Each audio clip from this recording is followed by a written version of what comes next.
is Guardian Radio 96.9 FM. Fresh news, smart talk, all day.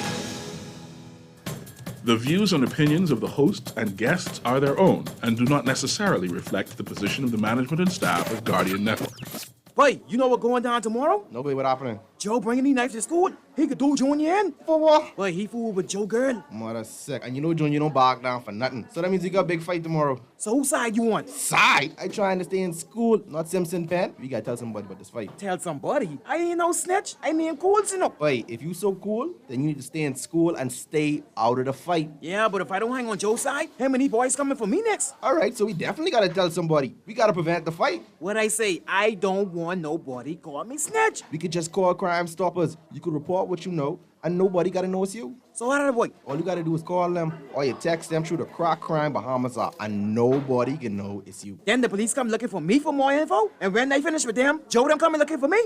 When you call Crime Stoppers, the calls go directly to Miami, and they don't ask nothing about you. Then you can get the pen from them, and they can claim a reward later using that same pen. Plus, everything's scrambled, so nobody can read what you're saying. Call 328-8477 from Nassau or 242-300-8477 from the Family Islands.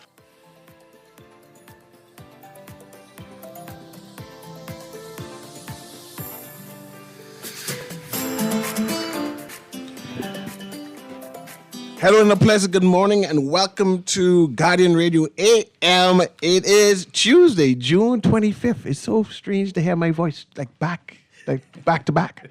June 25th, it is a little after 11 o'clock in the morning. Once again, this is C.A. Newry and I shall be your host for the day. Today is Tuesday. That means we are continuing our series. We continue our series with critical theologies. The Reverend, no, it's Dr. Reverend, not Reverend Doctor. Doctor, who has a PhD, Reverend Cleveland Eneas III, who is also known as Cahoon of the Holy Coptic Church of the Black Messiah, Uncle Sarah. We're continuing our series of interrogating the Bible, Christianity, or as what he calls it, Christianity. How's my pronunciation there? It's getting better. It's getting better. Yeah. Christianity. Yeah. And also the various apocrypha and additional scrolls of the Bibles and critiquing various religions in general that was in his major. Welcome again, Uncle Sarah. Hey, man, it's great to be here. Of course, we always say namastu, which means I bow to the divinity within you. And I'm excited for today's show. Yeah, man. Today's show is peculiar. Because it's based on a theory, a concept I have, right? It's based on a concern, a fear, a acknowledgement of additional people on this earth. Now, I know about humans. I know about humans. I am one of the humans. I'm one of the human stem. God created man and female, and we descend from the human stem. But I was going through the Bible, and a number of scriptures reference like principle, a type of consciousness under the sea. And I said, it can't be conscious being. There's only fish there.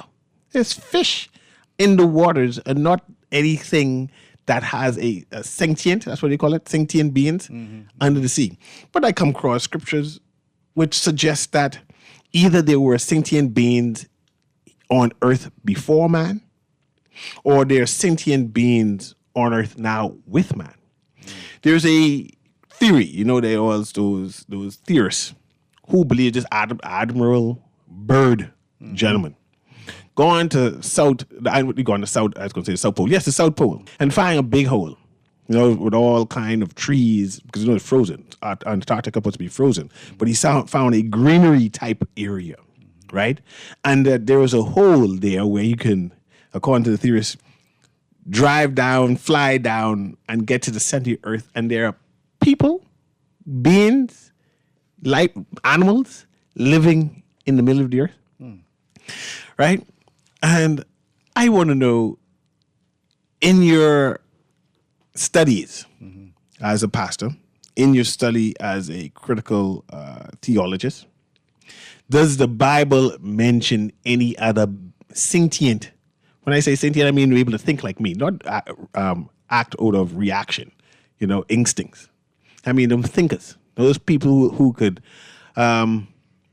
acknowledge there is a creator, worship that creator, that those things that know right from wrong, thinking, existing animal, right? Does the Bible mention that any of those people exist? So just to make sure we clear with regard to the question, and you're asking, are there beings that are not necessarily considered human, but may have similar thought processes, or they may actually resemble humans, or that's the kind of question. I'm just making sure the question is clear. I'm going towards that. Let's go towards that. Okay. So See, I can read this one. This is Revelations 20:3, right? And it goes this, and cast him into the bottomless pit, and shut him, and set a seal upon him, and should be deceived, and he should deceive the nations no more till 1,000 years should he be fulfilled. And after that, he must be loose for a little season, some sort of that effect, right? Does that mean someone's in the middle of the earth? I mean, even if it's Sheen, if that's Lucifer, or whoever it is, are there beings in this earth?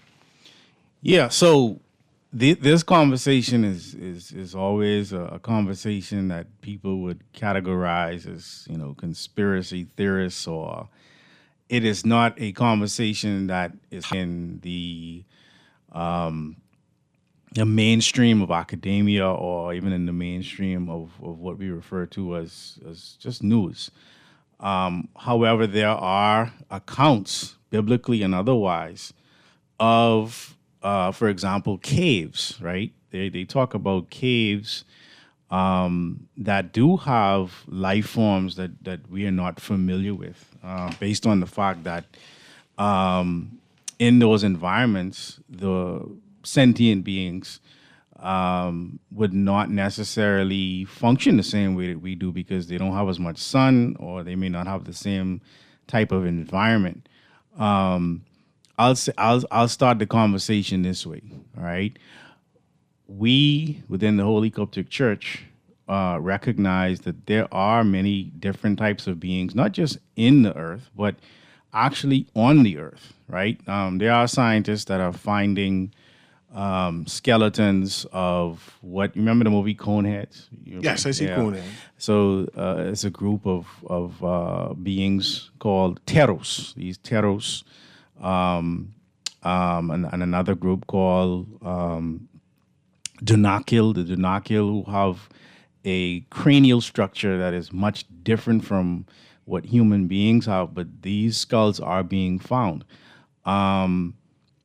What makes us unaware, unassuming of the various types of beings on this planet, believe it or not, is sports, right? Because you have giants in the earth, but if you have a league that accommodates these giants called the NBA, then when you see a person that is, 6'7" or 7 foot, or taller, you don't call them a giant. You try to figure out if they play basketball or if they play volleyball, or identify their height based on an industry that has been put in place. I could go the other way with it. You have what people in fairy tales would refer to as gnomes, or not necessarily midgets, but these little people, right?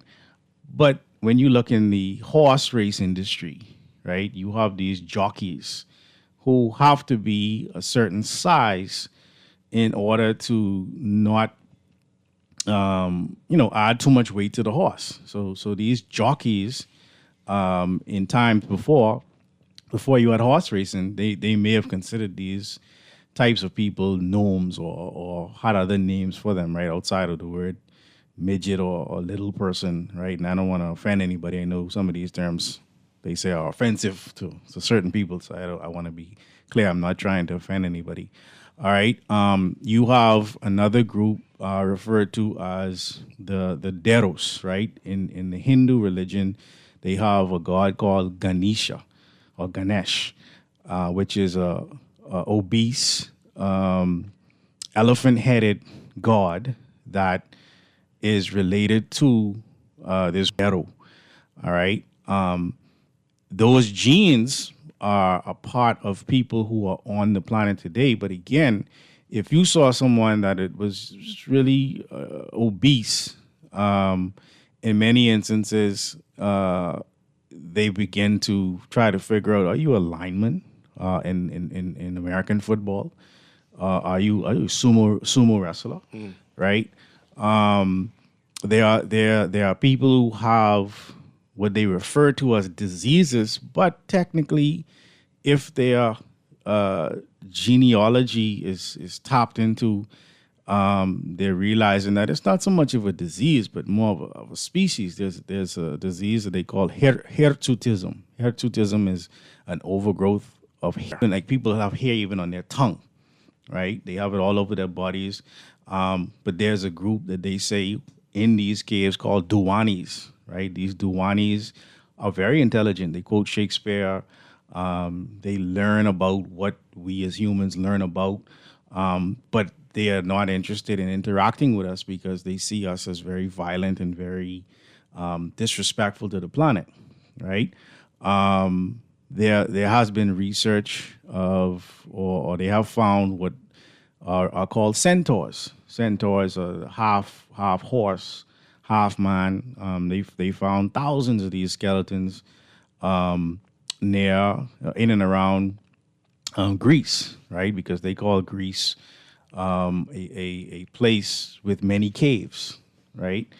And we can go on, right? So it's not just in the earth, but there are things actually walking on the surface of the planet. And it's easier for them to walk on the surface of the planet now because people now are changing their physical structure in such a way we're tattooing our faces and our arms, and we're changing the way we would normally look. And these beings who have that look naturally are able to walk amongst us. And if you saw one of them, you would just say, oh, that's a person with a lot of tattoos, or that's a person who is just, expressing themselves in their way, right? And so scripturally, there are verses you read about this bottomless pit. They would use the word bottomless to mean unmeasured, not that it's a bottomless pit, but an actual cavern that hasn't been measured, right? That's how you know someone like me or you would have been writing that, because if they say, well, Newry, how deep the pit is? It's bottomless. Mm-hmm. I ain't going on there to measure it. You understand what I'm saying? But they talk about, even in the book of Genesis, they talk about, or Exodus rather, having no God or no image in the heavens, on the earth, or in the waters under the earth. Yes, I see that. Even in Revelations, it said that and no man in heaven nor in earth, right? Neither under the earth. Like, what man could be under the earth? Right. And I said, no man who under the sea would be able to open this book. Right. And I'm trying to say, who are they talking about? So the Bible is making or accounting for beings under the earth or under the seas, right? And making a distinction between under the seas and under the earth. Yeah, because they made a distinction that there's a man in the heaven. Right. I didn't know no man could be in heaven. Mm-hmm. But cool. Right. Because I understand heaven. They say man on earth. Mm-hmm. So I assume that's us. Right. But then they start talking about under the earth. Right. Then in the sea. Right. I said these seem to be different type of beings that exist. Right. And they're talking about the book of judgment or the seals, and none of them can open up the seal. Right. So I'm asking basically, is there in existence other set of people? Yeah, who this Bible is talking about. So when you go into the actual to the ancient records, they talk about 8 subterranean caverns, all right, on Tar Earth, and they talk about an inner world called Agrata, which they say is in the center of the earth, right?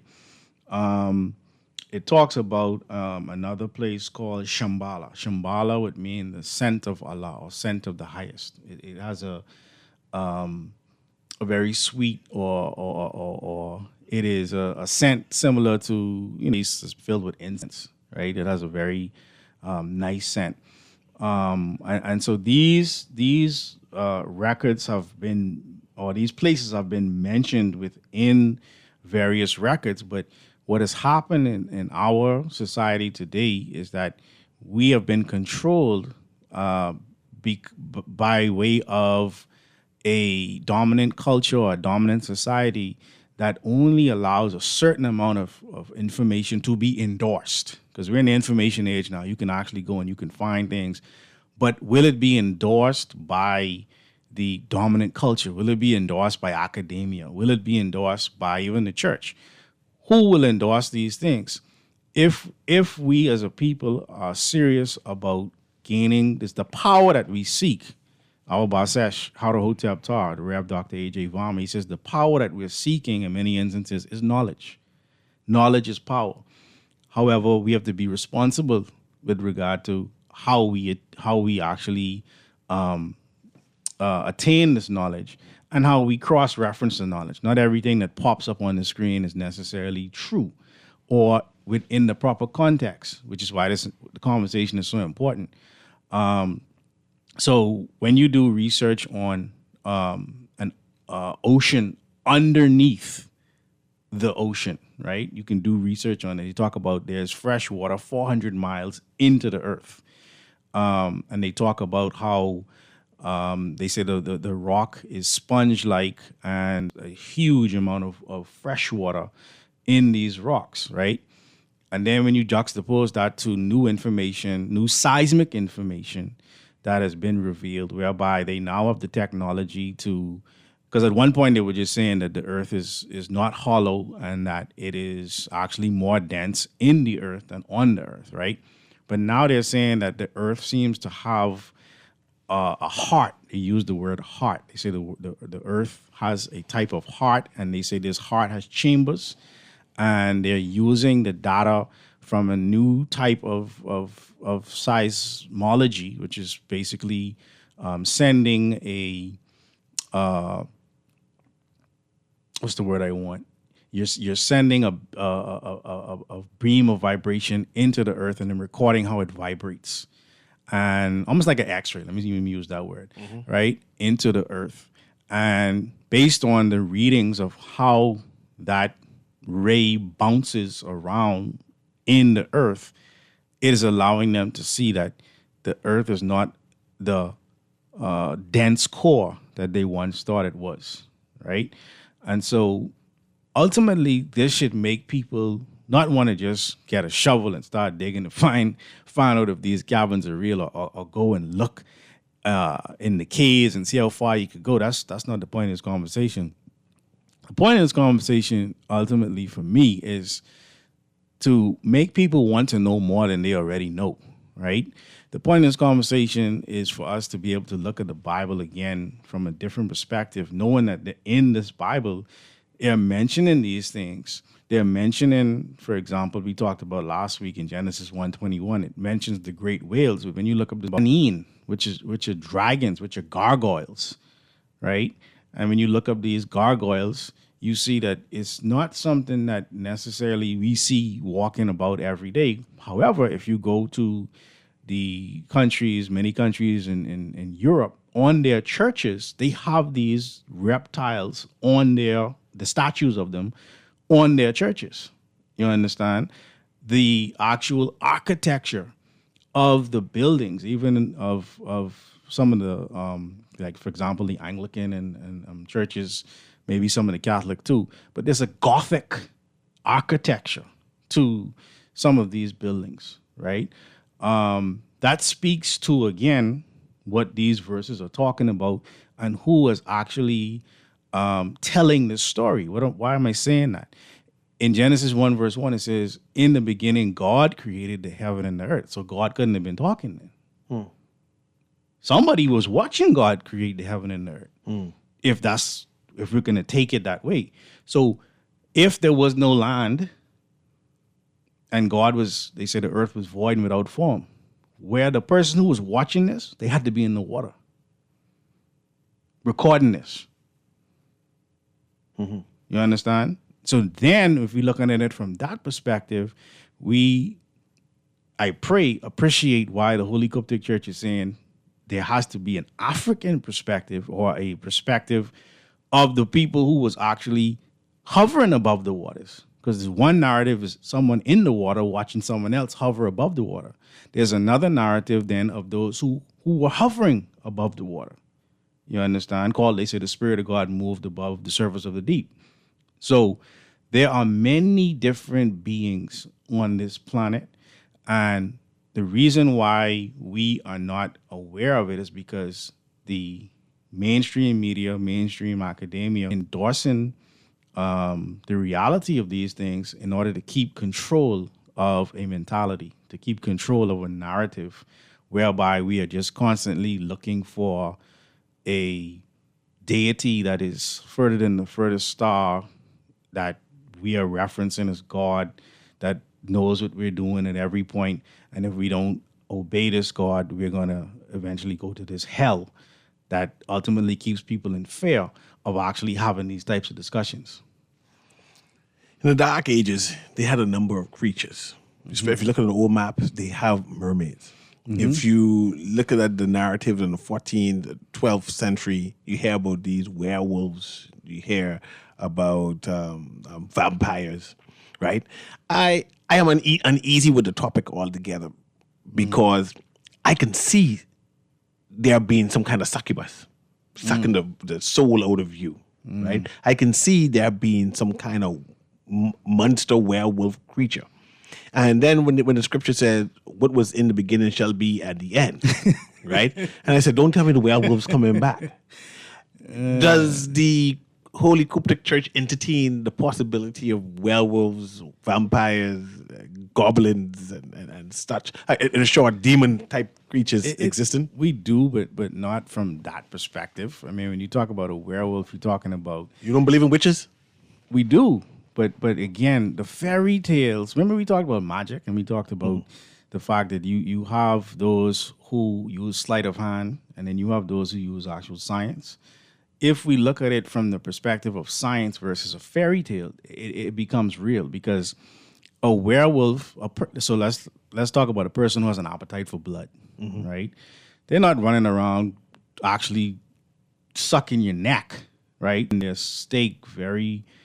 not even medium rare, but almost rare. You have people who eat raw flesh, right? You have people who have a thirst for human blood, right? But they don't have to run around and suck your neck. They can actually go and find blood in other ways, right? You have people with hair all over their bodies. You're not calling them a werewolf. And in many instances, they can shave the hair.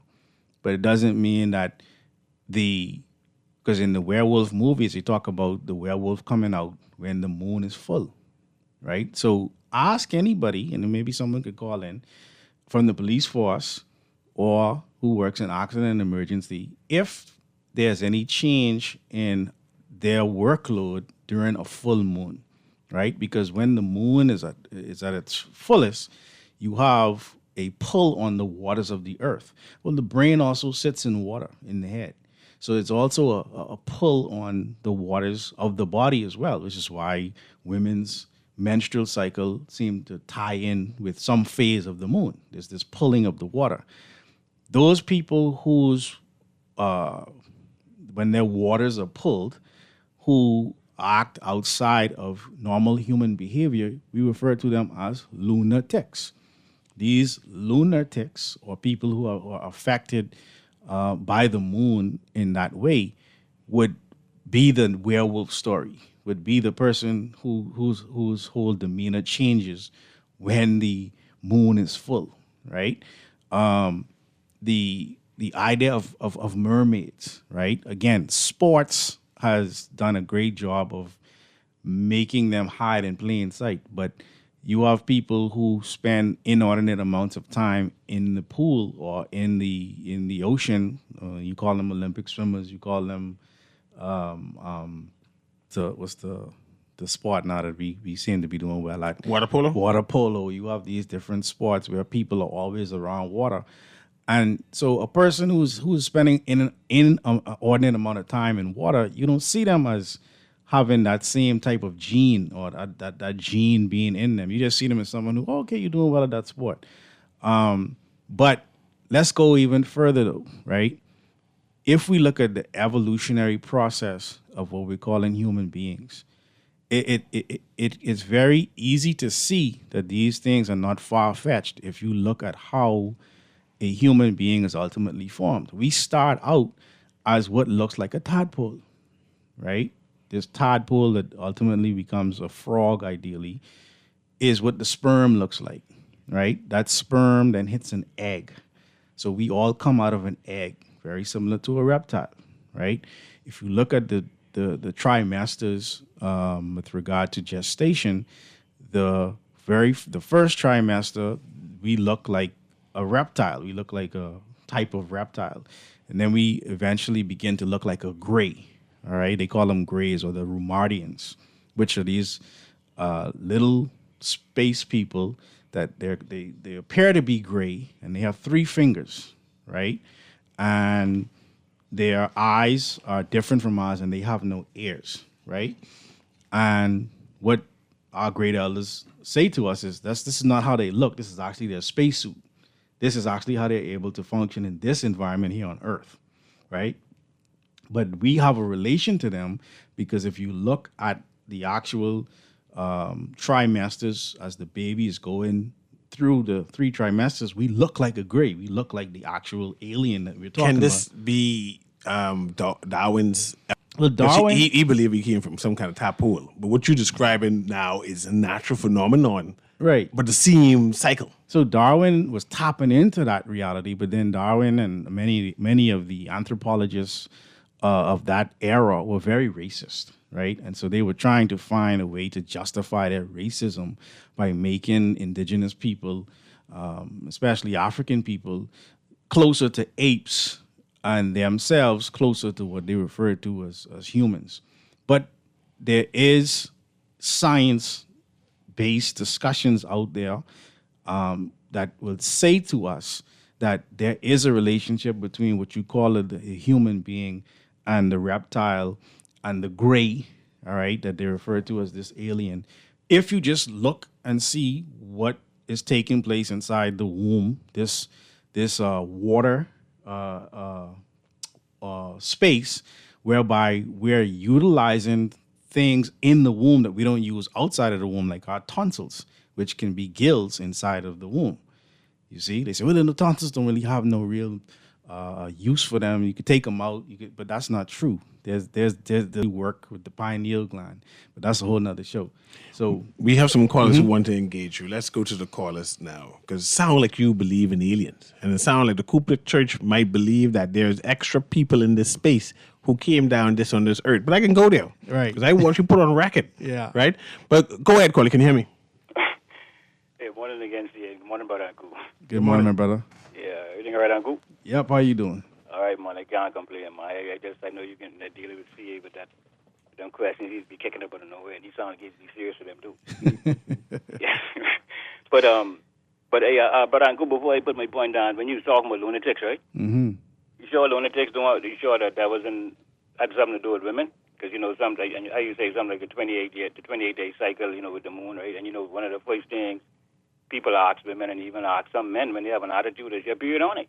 Yeah. If you understand what I'm saying to you. Right. But it's not only women. That's what I'm saying. And you? I say, but it's not only women. Yeah. I know. Yeah. I just was trying to say if there might be some reference to that because how people say that's an attitude time for them. You know what I mean? Yeah, because as they're losing the blood, they're losing nutrients and they get irritable. So yes, I understand. I just was trying to say. But I agree. I'm not arguing if they. No, I with you. I with you. The process. Yeah. But see, earlier you mentioned Admiral Byrd. Yes, Admiral Byrd. Yeah, right now.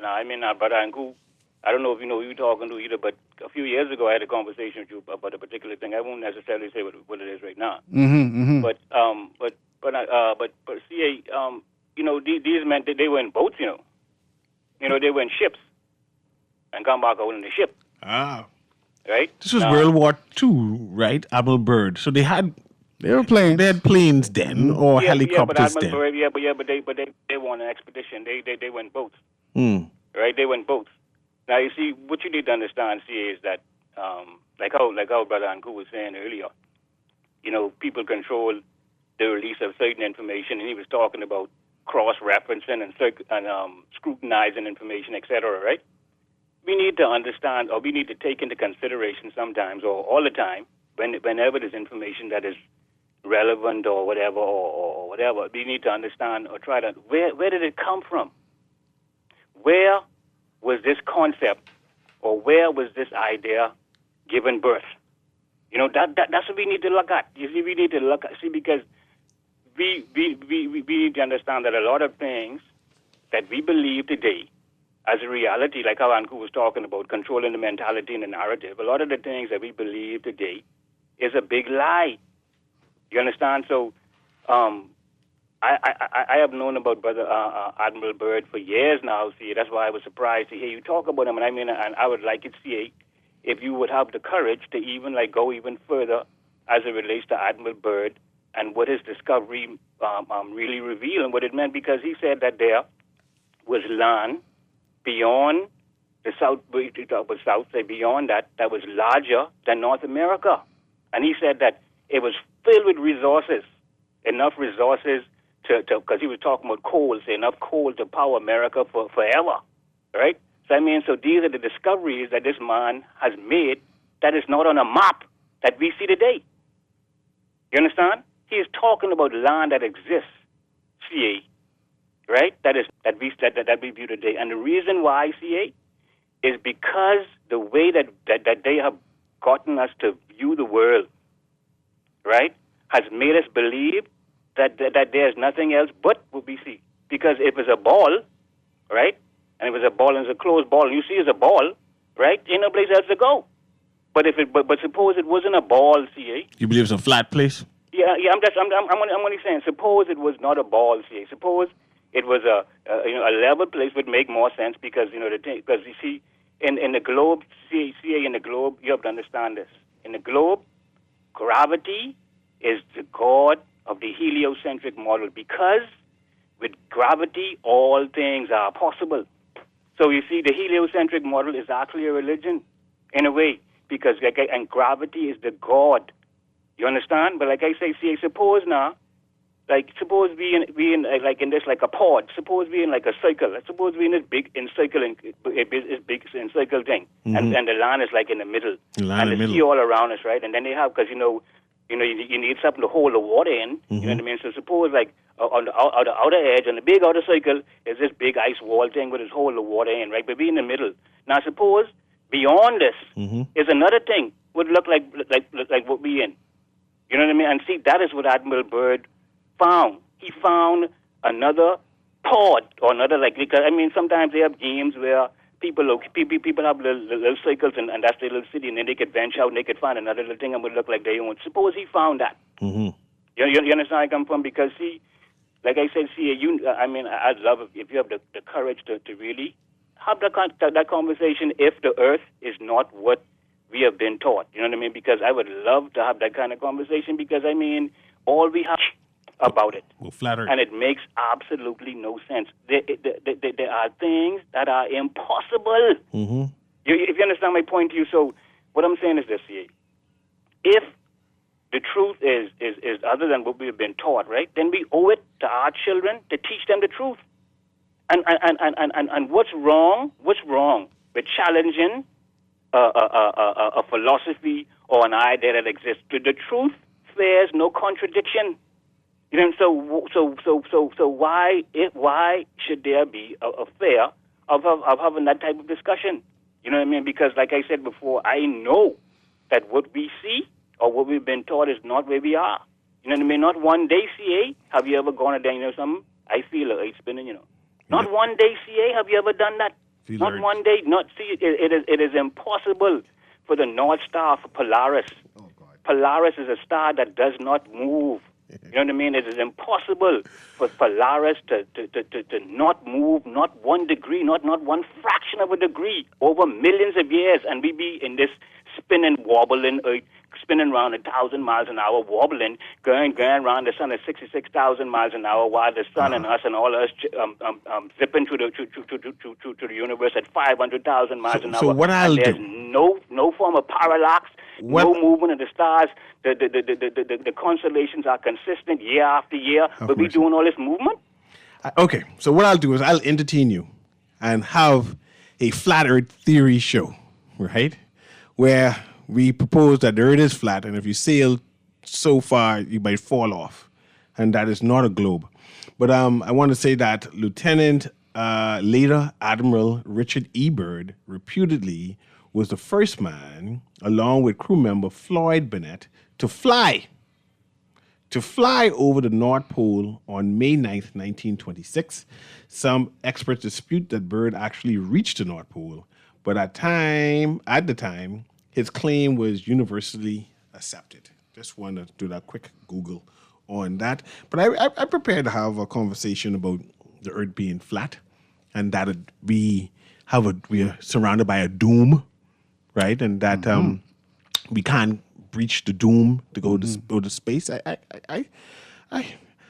could do that. You could do that show. I could do that show. I could just do it. But I also want to say too, when it comes to constellations, the reason why it appears that these stars are unchanging is because they change over tens of thousands of years. They move by 1 degree in tens of thousands of years, which in universal time is not a very long time, right? Because you're talking about celestial bodies that are billions or trillions of years old.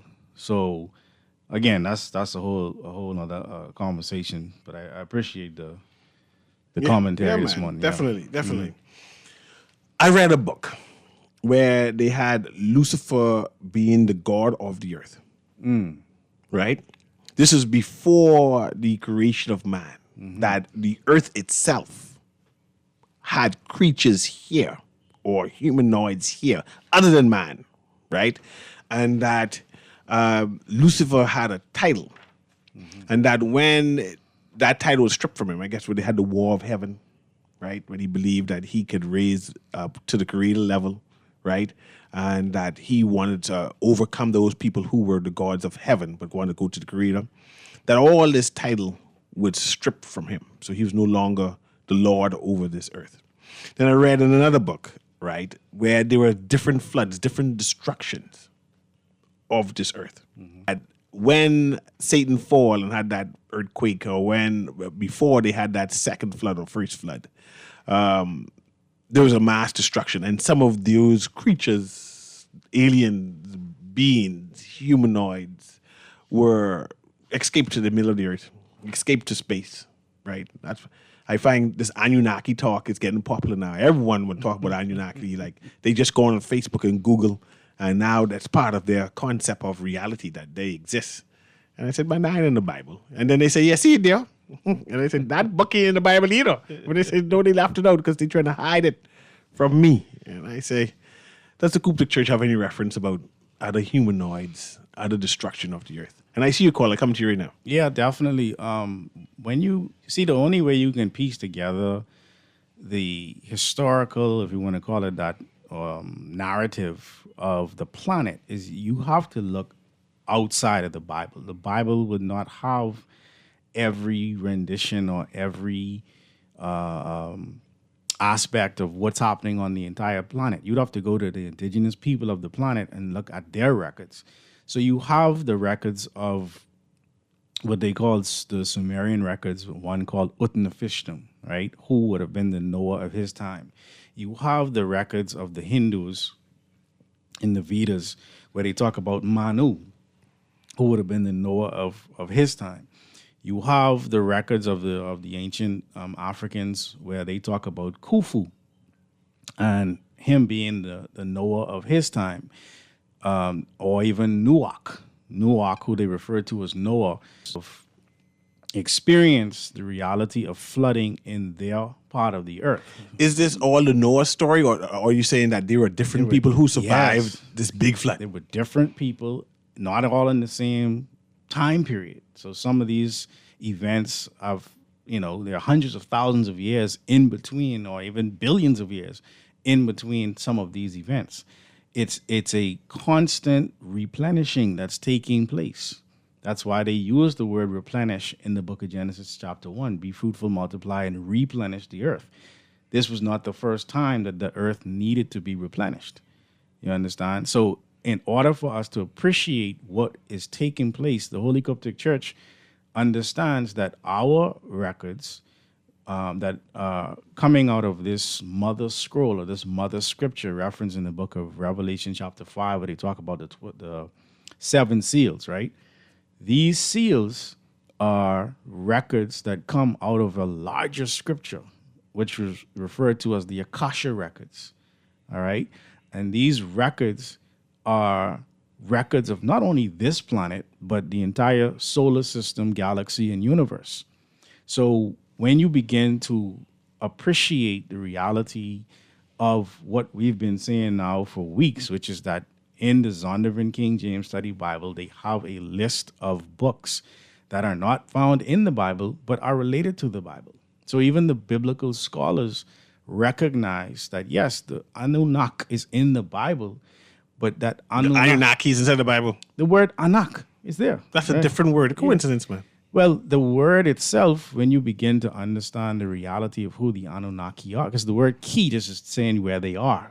They're not on ki, they're just Anak. You understand? So there was the Anunnaki, who were the disagreeable, and then you had the Elohim, who are the agreeable.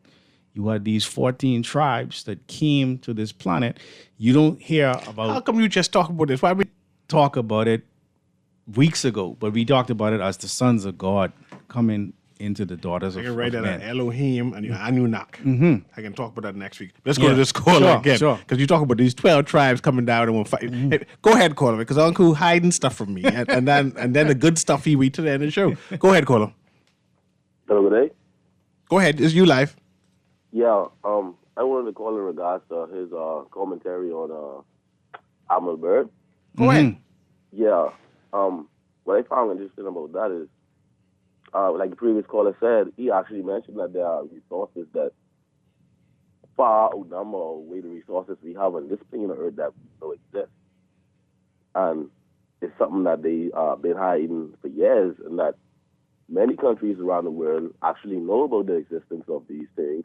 That's why they signed a treaty in Antarctica that no one could go beyond there without any guide or, anyone with them to explore that area. Yeah, I've heard about that. We just had a Bahamian who went to Antarctica to do some kind of relay run, that long distance run. Yeah, just but the that other was- day. That was guided, They had to go in designated areas. What you want to go to Antarctica for, though? We wanna go So there the for internet what they say. hiding from us. What do you think they hiding? All right, like the previous caller kind of insinuated, I believe we live on a flat plane. You believe we live on a flat plane too? That's gonna be a big show. Yeah. That could be a big show. I can write Larry. that down. Yeah. Flat Earth theorists The flat earthers, they call it that. and the strangest days talk. Go ahead, caller. Yeah, I believe we live on a flat plane, right? Like, it only makes sense in regards to the Bible, because if you know about the book of Enoch and what they describe we live on, the plane we live on, and what the Bible describes we live on, is not a globe at all. Caller, you serious though? You really believe the Earth flat? Oh, yeah. God have It only mercy. makes sense. Okay, for flood and all. Okay, let's just say a flood, right? However, the flood takes place on the globe. It's impossible, literally impossible. Go ahead. I ain't laughing. Go ahead.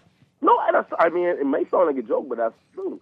You cannot have a flood on a ball. No. But you could flood a flat plane that is covered by a dome or a firmament, as the Bible calls it. And the Bible literally says the windows of heaven were open and the foundations were broken.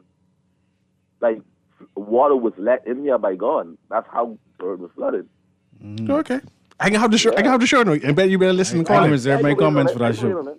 Yeah. Let me go to the next caller. All right, yeah, man. Okay. All right, thanks, caller. Producer, patch the next caller through. Go ahead, caller. You don't believe in no flat Earth, right? Anku, and good morning. Okay, this sensible talk. Go ahead, 52. Tell me you don't believe in Anku, flat Earth. me and you discussed the Epic of Gilgamesh, Yeah. Utnapishtim, right? Yeah. Civilizations have their depiction through art discovered that of the flood. Even I think the Anasazis, right? Or the Aztecs, the Incas, they found some paintings depicting that even as far as the west as Mexico. And the Indians knew about the flood, right? But you would have noticed that the Anasazis and some of the Indian tribes, they would have, the Aztecs, the Incas, whatever, they have cities high in the mountains, right? Yep. All right, the reason for that is because they knew about the flood. So when the Westerners came in and they settled in the plains, the Indian knew that they were not used to the land, because that's why they ended up with all of these floods. But as it relates to the earth being flat. Even in the 6th century BC, the Pythagoreans knew that the earth was already round. So Rasta, I always agree with everything he says otherwise, but this argument about the earth being flat, they don't really conceive it, but I will just say this, right? If the earth is the Lord's and the fullness thereof, you really think it make a difference if it's flat or round? It's still God's own. So I could debunk that. But if the earth is flat, why is it that you have day and night and you have time zones? You understand? Why do we have an eclipse? There's so many reasons to debunk the flat earth theory. We can have a whole show with that. Yeah. They need to conceive and go really find out with the Bible when it talks about firmament. It's only a separation. That's all it really means. And so if we have mountains and we have valleys, you can't tell me that there's no flood is not capable.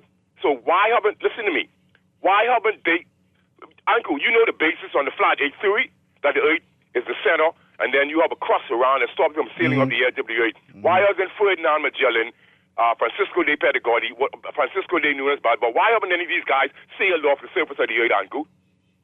Well, see. Thanks for you. See, I'm going to take the conversation another way, right? The last time there was an age of discovery, and then after the age of discovery, there was slavery. Okay? So that's how I looking at this. These people trying to run us right back into slavery. I don't mean the callers. I mean the people driving the narrative. Let's go to the next caller. We can squeeze all of them in. Go ahead, caller. Caller girl one. Is that me? That's that you. Me? That's you. That's you. Okay. I go by what I study through the Bible, and I listen to your program with the Dr. Reverend, and I listen to him every day when he comes on. But I am a born-again Christian. My Bible is my guide, and when I read something, I believe it. I do look up. I have seen Admiral Byrd. I believe he went to the North Pole. I believe he found what he found. What?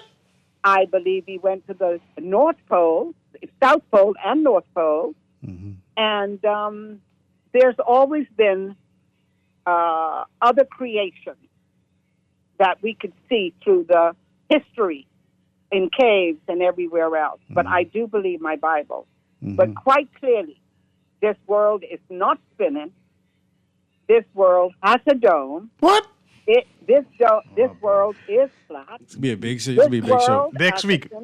In a world, and Jesus himself said that when he was crucified, he was going to paradise, and it says that he went to the heart of the earth, and he went to the secured patriot heart, and he led them out of paradise. Jesus said that he would lead them out, and they were seen all through Jerusalem. I believe my Bible. And then he said he went right next door to hell and took the keys from Satan, who resided there. And he said he took the keys for the death, hell, and the grave. And he came back and he said, I'm in control of this, not you. He went to the heart of the earth. I do believe that the fallen angels that is being held in chains is at the bottom of the ocean. That's where they're being held. And they will come up out of a door, a gate, a portal. They will come back out in due time. Tuesday, ma'am. Tuesday, miss. I want you call back on Tuesday. You hear me? We can have this conversation again. Tuesday. Let me go to the next caller, though. Producer, Thanks for calling. Thank you for calling. Tuesday could be interesting. Go ahead. You have 30 seconds. 30 seconds, all I need. But Uncle, just remember, you had the years to check this out. But just to answer 52 quickly. See, it's 52. You ever see the yin and yang symbol? Okay, you notice how one side is be dark and one side is be light? Well, the sun and the moon rotates above us, and the size of them only lights up certain parts at a certain given time. And he asked one, and the reason why you have an eclipse 52 is because the sun is not 92 million miles away. I don't even know how they measure that. But the sun and moon are the same size. Have mercy. Oh, let's go to the next caller. Great show. Okay, that caller hang up. I'm flabbergasted. I just didn't know so many Bahamians. I didn't know. It's Bahamians I'm talking about. Let's go to this caller too. I want to squeeze them in. I want to see if it got to be more than four. Yeah. Go ahead, caller. Hello, gentlemen. Yes, sir. I'm a flat earther too. I don't understand. You know why it's a flat earther? Go ahead. Because if you look at the human nature, the way we design, we ain't designed to walk in a cycle, upside down or whatever you try to do it. Secondly, the earth is fixed. Everything that is attached to the earth don't move. You go 12 o'clock, see that tree, you go back 1 o'clock, that tree in that same spot. Secondly, the earth is a vibration. It pulses like the heart. It breathes air, and it breathes in air and it releases. It does what it's supposed to do. Now the sun is a flare. It's like every morning there's a slower flare that comes up, and it heats the earth, which now provides energy. It's like solar. It provides energy, so when the sun goes out, then the stars and the moon and all these things get their power from the sun. You see? That's all the I want you to call back on Tuesday too. Yeah. Call back on Tuesday. There's handchill. There's independent handchill. I'm going to let them know it's a flat earther. Yes, sir. Let's go to the next caller there, producer. Got to be more than 5. Oh, gosh. The first caller, hang up. Let's go next. Go ahead, caller. That person hang up too? Go to the next line then, caller. I mean, the line's lit up. Go ahead, caller. Flat earther. He's a flat earther too. It's flat. But This is the same person? No, this is a different person. No, this is pretty dang. Come on. Oh, it's my expect boy. you. My boy. What you saying, man? I expect you to believe the earth flat. I lied, right? I really lied. Listen here. I mean, how could you conceptualize just the globe kind of thing? Oh, God. Right? This whole globe concept, right? Just because they give us the ratings where they can play the Bible and say that's gospel, it ain't no difference but the secret of keeping the earth flat. Okay. They don't want us to never know the truth. So free And thinker. Alaska, Sorry, go ahead. Alaska ain't no one, like the same middle. Alaska is around everything, okay? And the water is like, Alaska is like the teacup. And the ocean is like, the teacup's made of ice, right? Basically. Right. And the oceans and all the other lands are fixed right inside that. Okay. I appreciate you. Maybe some of that ice would cool us down. You don't want the ice melt. Let's go to the next caller there. I mean, the line's lit up though. Go ahead, caller. Hey, good morning. How you doing? Good morning. I'm surprised today. All right, wonderful. All right, I don't necessarily side with the guest you up there this morning, man. You know, them said who go to college, go off to college, they normally indoctrinated. You know what I mean? So, I'd also like to say, in 1958, you have the Encyclopedia Britannica, which actually states in that book that where the firmament is. You know what I mean? And besides that, sorry, driving right now. I've been talking on the phone and I was against the law. That's why you believe in flat earth. But next week, we can talk about flat earth. We can talk more about people inside the middle of this earth. Yeah. And the keys to hell and Jesus letting them out. And there's more than one group of devils. We got to talk about that. There's more than one devil? You have Luciferians and you have Satanists. Lucifer and Satan in the same person? No, they're not the same. See, we can talk about that. And we can talk about this war. You talk about the Elohim. And we got plenty to talk about. This can spawn over a couple of weeks. Anyway, sure. This has been Guardian Radio in the AM with C.A. Newry. This ain't the earth flat. I am Lord. We'll see you tomorrow. Have a wonderful day.